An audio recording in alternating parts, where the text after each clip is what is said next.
सोचिए, क्या एक इंसान का मिजाज, उसकी शख्सियत एक पूरे साम्राज्य की तकदीर लिख सकती है और फिर उसे मिटा भी सकती है? चलिए, आज इसी सवाल का जवाब ढूंढते हैं 300 साल लंबे एक ऐसे सफर में। ये सिर्फ एक सवाल नहीं है, बल्कि ये इस पूरी कहानी की, इस पूरे सफर की धुरी है। हम देखेंगे दिल्ली के बेरहम गुलाम सुल्तानों से लेकर शानो शौकत वाले मुगल बादशाहों तक कि कैसे ये कहानी बार बार सच साबित हुई। तो हमारी कहानी की शुरुआत किसी बादशाह से नहीं होती।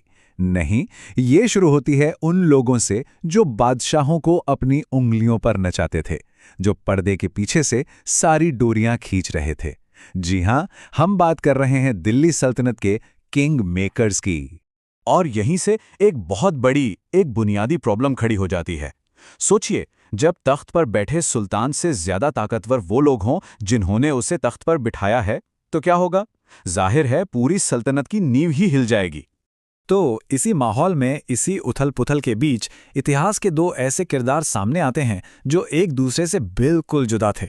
मतलब एकदम जमीन आसमान का फर्क। एक तरफ है बलबन, एक गुलाम जो अपनी मेहनत और कह सकते हैं बेरहमी से सुल्तान बना। वो जानता था कि इस खेल में टिके रहना है तो जालिम बनना ही पड़ेगा। और दूसरी तरफ है मोहम्मद बिन तुगलक, एक पढ़ा लिखा, समझदार, लेकिन ऐसा जीनियस जिसके बड़े बड़े आइडियाज हमेशा बड़ी बड़ी मुसीबतें लेकर आते थे। बलबन का तरीका था खौफ, वो डर और धोखे का मास्टर था। सोचिए, मंगोल राजदूतों पर रौब जमाने के लिए उसने छोटी छोटी बातों पर लोगों को सजाए मौत दे दी। और सबसे बड़ी बात, जिन 40 किंग मेकर्स की सीढ़ी चढ़कर वो ऊपर आया था, उसने एक एक करके उन सबको ही खत्म कर दिया। और अब तुगलक की महान गलतियों को देखिए। पहला, उसने तांबे के सिक्के चला दिए और कहा कि इनकी कीमत चांदी के बराबर है। नतीजा, हर घर में सिक्के बनने लगे और खजाना नकली सिक्कों से भर गया। फिर उसने पूरी दिल्ली को दौलताबाद शिफ्ट करने का फरमान सुना दिया और जब गलती समझ आई तो सबको वापस दिल्ली मार्च करने को कहा। और हद तो तब हो गई जब उसने 5 लाख की फौज बनाई, सबको 2 साल की एडवांस सैलरी दी और फिर बिना कोई जंग लड़े पूरी फौज को ही भंग कर दिया। मतलब बैठे बिठाए 5 लाख दुश्मन बना लिए। तो जाहिर है ऐसी गलतियों के बाद सल्तनत की हालत क्या हुई होगी। वो अंदर से पूरी तरह खोखली हो चुकी थी और एक कमजोर सल्तनत बाहर से आने वाले किसी बड़े हमलावर के लिए एक दावत की तरह होती है। और जब तैमूर ने दिल्ली को रौंद दिया तो सल्तनत तो खत्म हो गई, लेकिन एक पावर वैक्यूम बन गया, एक खालीपन। और हिंदुस्तान की दौलत अभी भी वहीं थी। अब सवाल ये था कि इस सबसे बड़े इनाम यानी हिंदुस्तान पर कब्जा कौन करेगा। मैदान में कई खिलाड़ी थे, लेकिन एक था जो सबसे अलग था, शांत, सदा हुआ और एक बेहतरीन रणनीतिकार। बाबर ने अपने बाकी के मुकाबले, जो या तो जल्दबाज थे या बेवकूफ, उनको बड़ी आसानी से मात दी। और इसी के साथ हिंदुस्तान में एक नए दौर की शुरुआत हुई। एक ऐसे राजवंश की नींव पड़ी जो अगले कई सौ सालों तक हिंदुस्तान की तकदीर लिखने वाला था। बाबर ने नींव तो रख दी थी, पर उस नींव पर एक शानदार इमारत खड़ी करने का काम किया उसके पोते ने। एक ऐसा बादशाह जिसने मुगल सल्तनत को सही मायने में एक अजूबा बना दिया। तो सवाल यह है कि आखिर अकबर में ऐसा क्या था?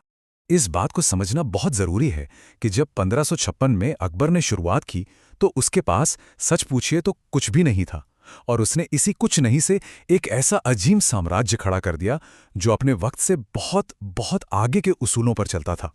तो मतलब साफ है, अकबर की कामयाबी का राज क्या था? वो जानता था कि एक साम्राज्य जोड़ने से बनता है, तोड़ने से नहीं। उसने अपने सबसे बड़े दुश्मनों राजपूतों को अपना सबसे बड़ा साथी बना लिया। उसने टैलेंट को धर्म से ऊपर रखा।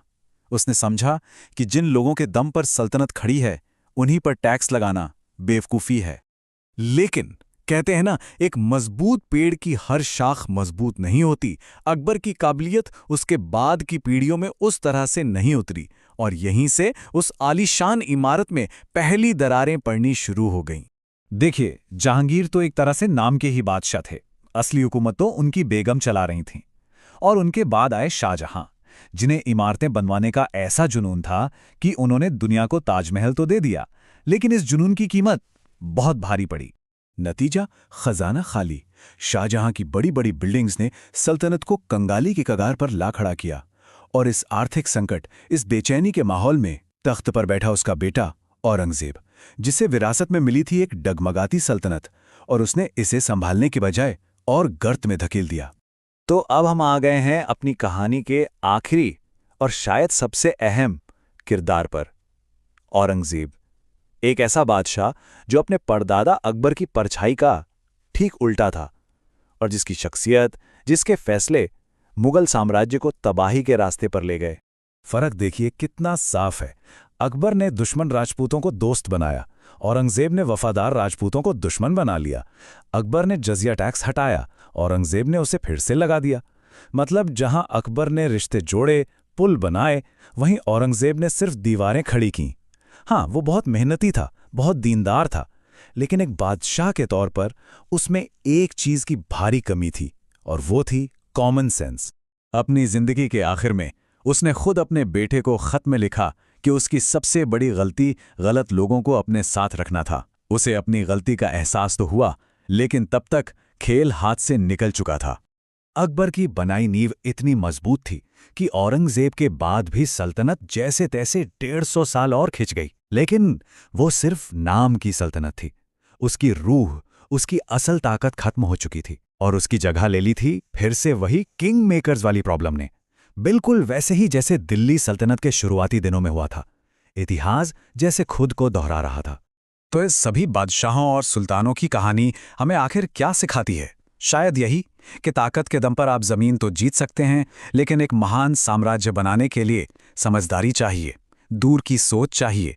क्या ये वजहें सिर्फ उस दौर में लागू होती थीं या आज भी उतनी ही सच हैं?